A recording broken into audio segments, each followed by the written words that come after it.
Hey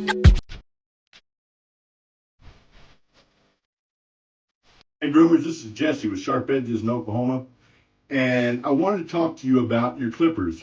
Do you have clippers that are loud, maybe rattling a little more than they should? Well, here's some things you can check if that's happening. Going close. The first thing you'll want to look at is your blade drive or blade lever. You want to make sure that the edges are crisp and not rounded over. If your blade drive is worn, it will cause a rattling sound. Also, the next culprit is usually your hinge.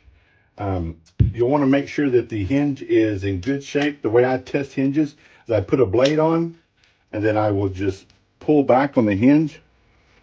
Not putting a great deal of pressure, but I'm pulling back firmly, and you'll see there's no movement. As your hinge gets older and wears, the spring wears out, it'll start to pull away from the clipper. So if you can do this and it kind of pulls back, a little bit, your hinge is getting weak, and that will cause it to be loud. Also, the hinge screws. Those can sometimes vibrate and get loose. So you'll take in this case, it's a Torx 10 bit, but whatever. And clipper's a little bit different, but take a screwdriver and make sure those are really snug. You don't want to crank them down, but you want them to be definitely snug. And sometimes even a quarter turn can make a difference in how loud they are, they rattle. The other thing that could be happening if your blades are sounding loud and it's not your clipper, it could actually be the blade itself.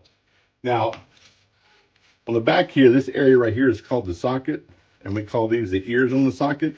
And what happens is, as that blade drive moves around, it can spread those sockets open. This is what holds your on either side of this hinge here. That keeps it from rattling. So if those get spread out, it'll cause rattling. And what we do is we squeeze those in as sharpeners.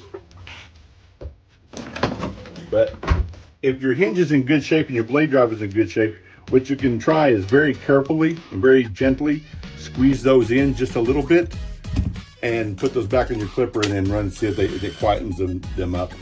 And those are the most common reasons that your clippers can be loud or make rattling sounds. I hope this helps.